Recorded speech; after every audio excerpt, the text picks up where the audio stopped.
여러분들은 어떤 특별한 기념하시는 그런 날이나 장소나 그런 순간들이 있으십니까? 아마 저마다 있을 줄로 압니다. 때로는 그것이 가슴 아픈 현장일 수도 있고, 아니면 때로는 그것이 정말 너무너무나 기쁘고 감사한, 그래서 내가 평생을 두고 잊지 못하는 그러한 순간이 될 수도 있을 것입니다. 신앙생활이라고 하는 것은 내가 성경에 대한 많은 지식이 없어도 내가 하나님을 믿는데 그 하나님을 창조주 하나님으로, 전능하신 하나님으로 믿고 예수 그리스도가 하나님께서 나를 위하여 보내주신 하나님의 선물이며 그 예수님이 십자가에서 죽으신 것이 나를 위한 죽으심이고 죽음에서 부활하신 것이 나를 위한 부활하심이고, 그래서 내가 죽음에서 생명으로 옮겨졌다라고 하는 것이 전적인 하나님의 은혜임을 알고 살아가는 것, 그것이 바로 신앙생활입니다. 우리가 영적인 가나안 땅에 들어가기 위해서는 많은 것이 필요하지 않습니다. 하나님께서 우리에게 약속하신 그 가나안 땅에 들어가기 위해서 많은 우리가 해야 될 일이 필요한 것이 아니라 오직 하나님의 말씀대로 사는 것, 하나님을 바라보는 것. 하나님이 내 앞에 계시고 나는 그 하나님의 뒤를 따라 묵묵히 하나님을 따라가며 말씀에 나의 삶을 돌아보고 세상에서 더러워진 나의 모습을 말씀에 비추어서 오늘도 그 말씀으로 하나님의 은혜로 깨끗하게 죄 씻음 받고 살아가는 것, 그것이 하나님의 은혜임을 믿고 살아가는 것, 그것이 바로 참다운 신앙생활입니다. 우리는 굳이 하나님께 무엇인가를 달라고 기도하지 않아도 이미 하나님께서 약속하신 신실하신 믿음을 우리가 받아들이고 살아간다면 그 말씀을 쫓아서 살아가기만 하면 되는 것입니다. 그러면 내가 하나님께 뭔가를 구하지 않아도 이미 하나님께서 우리에게 모든 것을 약속하신 그 하나님께서 우리들에게 채워주십니다. 오늘 이스라엘 백성들, 우리가 매주 주일마다 여호수아서 말씀을 지금 함께 나누고 있는데 3장 말씀을 읽어보게 되면 이제 여호수아와 그 이스라엘 백성들이 여리고 가나안 땅으로 들어가기 위해서 이제 요단강을 건너가야 되는 그런 일들을 맞이하게 됩니다. 그런데 그 요단강을 건너가야 될 그 시기가 물이 그냥 없는 시기가 아니라 물이 범람해서 뚝을 넘어 흐르는 그러한 시기라고 성경은 기록하고 있어요. 볼이 추수하는 시기였는데 헐몬산에 얼음이 녹아서 눈이 녹아서 그 물이 유속도 빠르고 양이 많다라는 것입니다. 하나님께서 약속의 땅을 주셨고 그 이 강을 건너가야 되는데 그 건너가야 강 앞에서 어찌할 수 없어 발만 동동 구르고 있는 그 이스라엘 백성들을 하나님께서는 너무너무나 손쉽게 그들을 요단강을 건너가게 하셨다라고 하는 것을 우리가 여호수아 3장 말씀에서 볼 수가 있습니다. 읽지는 않았지만 여호수아서 3장 17절 마지막 말씀은 이렇게 기록하고 있습니다. 여호와의 언약궤를 맨 제사장들은 요단 가운데 마른 땅에 굳게 섰고 그 모든 백성이 요단을 건너기를 마칠 때까지 모든 이스라엘은 그 마른 땅으로 건너갔더라. 아멘. 지난주까지 여기 의림지가 물이 많이 빠져가지고 바닥이 보였어요. 좀 마음이 좀 아팠지만 다시 하나님께서 많은 비를 주셔가지고 아주 아름답게 또 저수지를 채워주셨어요. 저 의림지가 물이 빠져가지고 바닥이 드러나서 이제 가운데에 있는 조그만한 섬까지 사람들이 걸어갈 수 있는 그런 상황이 되었습니다. 참 많은 사람들이 그 가운데까지 걸어갔다 오더라고요. 그래서 제가 그 걸어가는 모습들을 유심히 지켜봤어요. 저 바닥이 보인 지가 꽤 오래됐잖아요. 오래됐는데 처음이나 나중이나 사람들이 그 가운데까지 걸어가는데 조심조심 걸어가더라고요. 한 발짝 한 발짝. 밑에 이렇게 밟지 말아야 될 것들이 있는지는 몰랐겠지만 하여튼 그렇게 조심조심스럽게 걸어가더라고요. 왜 그럴까? 그 마른 땅이었고 10일 이상 그것이 말랐기 때문에 충분히 뛰어가도 될 텐데 왜 저렇게 조심조심 걸어갈까? 하고서 이렇게 나가서 자연히 이렇게 봤습니다. 좀 유심히 봤어요.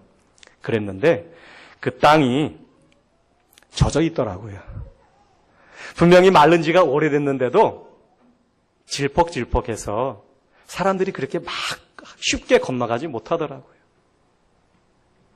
그런데요, 하나님께서 이스라엘 백성들을 요단강을 건너가게 하시는데 오늘 말씀해 보니까 마른 땅에 제사장들이 언약궤를 메고 서 있고 그 마른 땅을 이스라엘 백성들이 건너갔더라. 할렐루야! 사람의 힘으로는 몇 날 며칠을 말려놔도 질퍽질퍽 해가지고 제대로 건너가지 못하는 그러한 땅인데 하나님께서 은혜를 베풀어 주시니까 순식간에 물이 멈추고요. 그 땅이 마른 땅처럼 되었다라는 것입니다. 이스라엘 백성들이 홍해바다를 건너갈 때도 그랬어요. 하나님께서 홍해바다에 길을 내시는데 동풍이 밤새도록 불어와서 그 땅을 말렸다라고 말씀하고 계십니다. 바다에 잠겨있던 그 땅이 아무리 물이 빠진다고 한들 거기를 쉽게 건너갈 수 있겠습니까? 젊은 사람들이 힘이라도 있어서 쉽게 건너가겠지요. 발이 빠져도 빼고 건너가면 되지요. 그런데 어린아이들이나 어르신들이나 아픈 분들은 그러기가 쉽지 않아요. 조금만 빠져도 발이 잘 안 빠집니다. 힘이 2배, 3배로 들어요. 그걸 하나님께서 아시고 밤새도록 동풍을 부셔가지고 그 홍해 바다를 마르게 하셨다라는 겁니다. 그리고 그와 똑같은 사건이 오늘 요단강에서 하나님께서 또 보여주십니다. 마른 땅처럼 건너가게 하셨다. 하나님의 은혜입니다. 그러고 나서 이스라엘 백성들이 다 요단강을 건너갔어요. 그리고 오늘 본문 여호수아 4장 1절은 이렇게 말씀을 합니다. 그 모든 백성이 요단을 건너가기를 마치매. 이제 모든 백성들이 다 요단을 건너갔어요.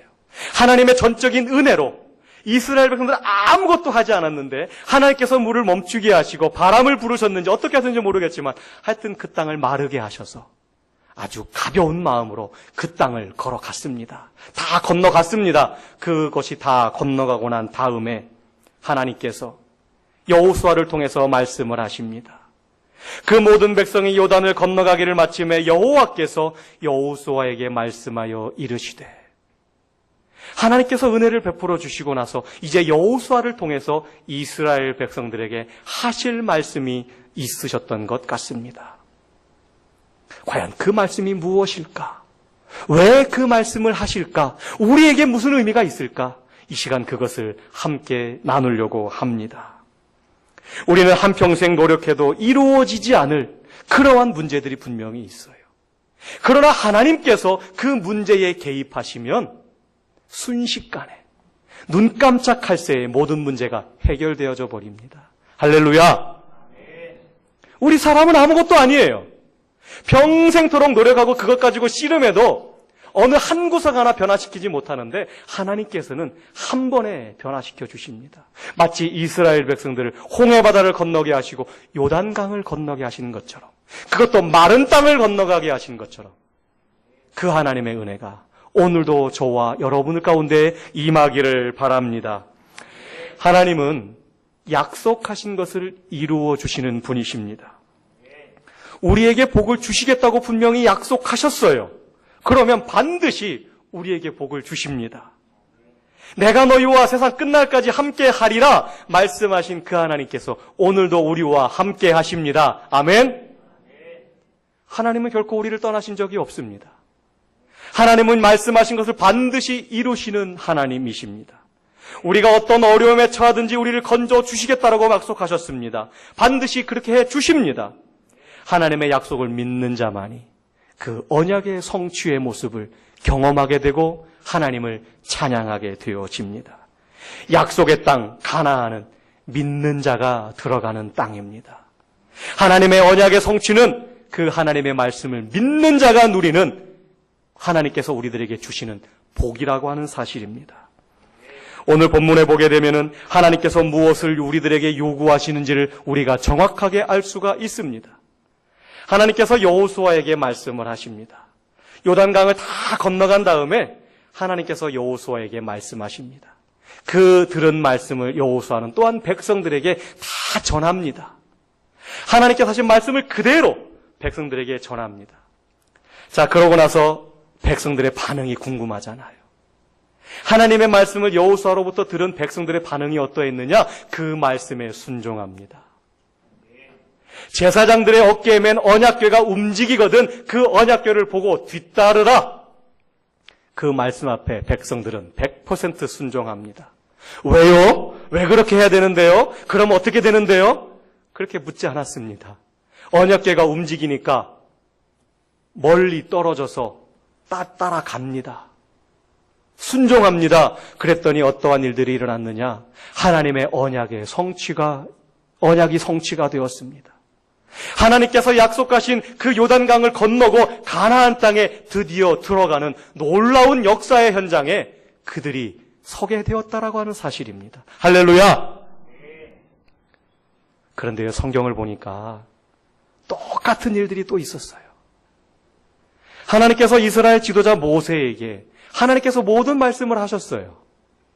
하나님의 뜻을 백성들에게 전달하기 위해서 모세에게 다 말씀하셨어요. 모세도 마찬가지로 하나님의 말씀을 하나도 빠뜨리지 아니하고 백성들에게 다 전달합니다. 백성들이 어떤 반응을 보였을까요? 그 모세의 말에, 하나님의 뜻을 전달하는 그 모세의 말에 백성들이 순종하지 않았습니다. 오히려 환경을 보고 문제를 바라보고 두려워 떨었습니다. 그러면서 오히려 하나님을 원망하고 모세를 원망하였습니다. 왜 우리를 이곳으로 끌고 와서 우리로 하여금 이곳에서 죽게 하느냐? 왜 우리를 이곳으로 끌고 왔느냐? 먹을 것도 없고 잠자는 것도 불편하고 모든 것이 다 불편한 이곳으로 우리를 왜 끌고 왔느냐? 하나님의 말씀을 귀담아 들으려고 하지도 않았습니다. 불순종합니다. 어떤 결과가 일어났을까요? 그들은 광야로 내쳐짐을 당합니다. 광야에서 40년간 계속해서 빙글빙글 돌면서 하나님의 훈련에 임하게 되어집니다. 자, 그 훈련이 끝나고 나서 그들이 어떻게 되었을까요? 가나안 땅에 들어갔습니까? 가나안 땅에 들어간 사람들은 애굽을 출발할 때에 20세 이하 된 사람들이었습니다. 20세가 넘어서 장성에서 애굽을 나와서 광야에서 모든 것을 경험했던 세대들은 한 명도, 여호수아와 갈렙을 제외하고는 단 한 명도 가나안 땅에 들어가지 못하였습니다. 하나님의 말씀에 불순종했던 그들은 가나안 땅을 바라만 볼 수 있었을 뿐 광야에서 죽음을 맞이하게 되었습니다. 하나님이 우리에게 약속된 복을 주지 않아서가 아닙니다. 우리가 말씀에 순종하지 않기 때문에 우리가 하나님께서 약속하신 그 약속을 오늘도 우리가 누리지 못하고 살아가는 것입니다. 하나님의 문제가 아니라 우리들의 문제가 있음을, 우리들에게 문제가 있음을 우리는 되돌아봐야 합니다. 그래서 회상이라고 하는 것이 중요한 것입니다. 그래서 과거에 어떠한 삶을 살았는지, 과거에 우리의 신앙의 선배들이 어떠한 신앙의 모습으로 살아왔는지를 오늘을 살아가는 우리가 기억해야 되고 되돌아봐야 되는 것입니다. 하나님께서는 요단강을 건넌 여호수아에게 요단강과 길갈에 12개의 돌을, 기둥을 세워라 라고 말씀을 하십니다. 그러자 여호수아가 그 말씀을 온전히 믿고 요단강과 길갈에 12개의 돌 비석을 세우게 됩니다. 9절 말씀에 여호수아가 또 요단 가운데 곧 언약궤를 맨 제사장들의 발이 선 곳에 돌 12를 세웠더니 오늘까지 거기에 있었더라. 제사장들이 언약궤를 메고 서 있었던 그 요단강 한가운데 그 자리에다가 돌 12개를 세웠습니다. 그리고 나서 또 하나님께서 말씀을 하시는데 오늘 밤 너희들이 유숙할 길갈 지역에 요단강에서 돌 12개를 취하여다가 그곳에다가 세워라. 아주 낑낑거리면서 어깨에 메고 그 돌들을 메고 갔습니다. 가서 길갈 지역에다가 세웠어요. 만약에 너희들의 후손들이 너희 중에 이 돌들이 무슨 뜻입니까? 라고 물으면 너희는 이렇게 대답하라. 7절 말씀을 같이 읽을까요? 시작. 그들에게 이르기를 요단물이 여호와의 언약궤 앞에서 끊어졌나니 곧 언약궤가 요단을 건널 때에 요단물이 끊어졌으므로 이 돌들이 이스라엘 자손에게 영원히 기념이 되리라 하라 하니라. 아멘. 이 돌들을 바라볼 때마다 너희들이 요단강을 건넌 이것이 기념이 되게 하라라고 그렇게 말하라는 것입니다. 또한 22절은 이렇게 이야기합니다. 너희는 너희의 자손들에게 알게 하여 이르기를 이스라엘이 마른 땅을 밟고 이 요단을 건넜음이라. 이 돌들이 무슨 뜻입니까? 무슨 의미입니까? 라고 물어보면 하나님께서 이렇게 해 주셨다. 우리들이 마른 땅을 건너왔다. 하나님께서 은혜 베풀어 주셨다. 그것을 전하라고 하는 것입니다. 그러면 하나님, 도대체 우리가 이렇게 해야 되는 목적이 뭡니까? 내 자손들에게 이 돌들을 바라보면서 이 돌들을 설명을 하고 그렇게 해야 되는 이유가 무엇입니까? 목적이 무엇입니까?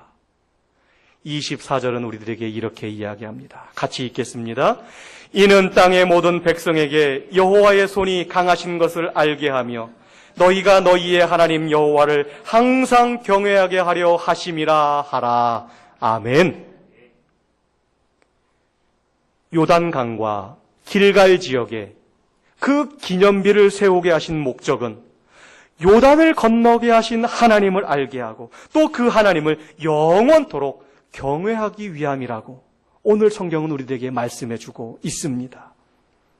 너희들의 후손들이 하나님을 알고 하나님을 영원토록 경외하면서 하나님께서 약속하신 그런 복된 삶을 살도록 하기 위해서 하나님께서는 오늘 여호수아에게 명령하고 있는 것입니다.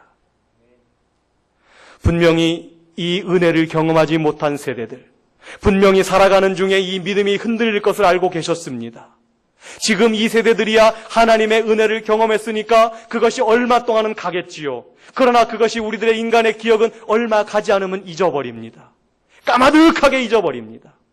내가 무엇인가를 한 줄로 알고 있겠지요. 그럴 때 너희들이 이 돌기덕을 바라보면서 여호와 하나님을 알고 그 하나님께서 이 요단강을 건너게 하셨다라고 하는 것을 알고 하나님을 경외하게 해라. 그러면 너희들에게 은혜가 임할 것임을 하나님은 약속하시는 것입니다. 페르시아의 한 임금이 시골을 지나가다가 한 목동을 만났습니다. 양을 치는 목동을 만나서 그 목동과 이런저런 이야기를 해보았는데 이 목동이 너무너무나 총명한 거예요. 총명하고 똑똑하고 올바른 심성을 가지고 있었습니다. 그래서 그 왕이 그 사람을 데리고 왕궁으로 돌아가서 그 사람에게 나라의 일을 맡겼습니다. 얼마나 열심히 잘하는지요. 정말 똑부러지게 잘하고 정직하게 하고 수많은 백성들로부터 또한 그를 향한 칭찬이 자자했습니다. 백성들은 칭찬을 하였는데 그 옆에 있는 또 다른 관리들은 그 사람이 눈에 가시였습니다. 너무나 정직하게 일을 하고 너무나 원칙대로 하다 보니까 자기들이 눈치가 보이는 거예요.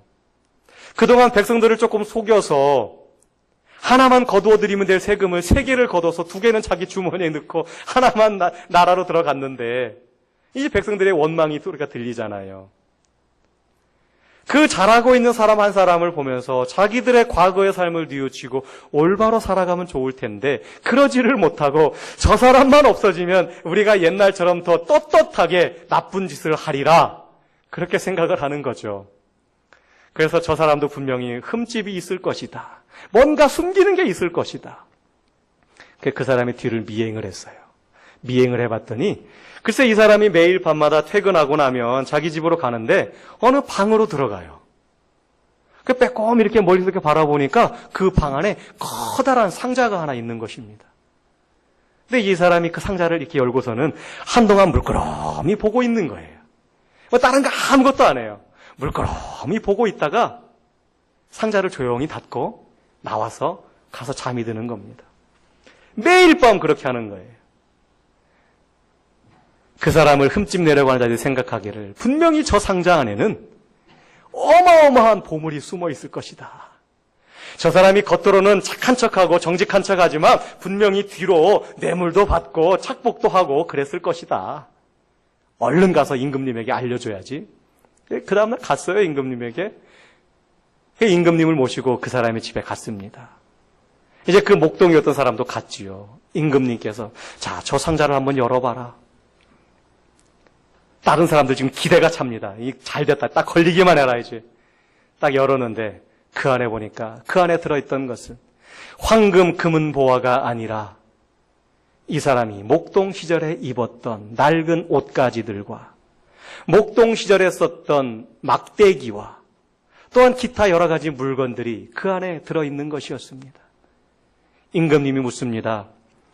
왜 이것을 여기다가 보관하고 매일같이 이것을 보았느냐? 그러자 그 목동이었던 사람이 하는 말이, 나는 목동 시절에 참으로 어려운 시절을 살고 있었습니다. 그러나 임금님께서 나에게 은혜를 베풀어 주셔서 오늘 이 자리까지 오게 되었습니다. 행여나 내가 그 은혜를 잊을까 싶어서 저는 매일 이것을 들여다봅니다. 혹여나 내가 뭔가를 내가 해서 내가 이 자리까지 와서 임금님의 그 은혜를 잊어버릴까 봐 저는 날마다 이것을 바라보며 나는 아무것도 아니었고 아무것도 안 했는데 임금님께서 나에게 은혜를 베풀어 주셔서 내가 여기까지 왔지. 내가 더 잘 살아야지.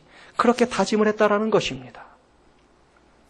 사랑하는 성도 여러분, 저와 여러분은 영원히 죽을 수밖에 없는 죄 가운데 있었는데 하나님께서는 저와 여러분을 구원해 주셨습니다.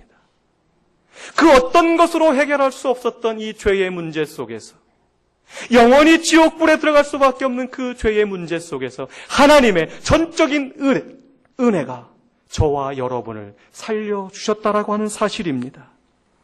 우리는 세상의 어떤 것으로도 우리의 생명을 살릴 수 없습니다. 그런데 그 말할 수 없는 그 은혜를 받고 살아가는 우리들, 그 하나님의 은혜를 잊지 않기 위하여 우리가 계속 기억하고 있는 그 무엇인가가 여러분들은 있습니까? 말할 수 없는 은혜를 주신 그 하나님의 은혜를 내가 잊지 않고 기억하고 내 자녀들에게 전달해 주기 위해서 오늘도 내가 붙잡고 있는, 바라보고 있는 그 기념비가, 그 기념될 만한 것이 있냐라는 것입니다. 나의 사랑하는 책 비록 헤어졌으나 나의 어머님께서 날마다 읽으셨던 그 손때 묻은 성경을 우리가 바라볼 때에 내가 이렇게 살면 안 되지, 내가 하나님의 은혜로 돌아가야지, 주의 말씀을 붙잡고 살아가야지, 그것이 우리들의 믿음의 선배들의 고백이었습니다.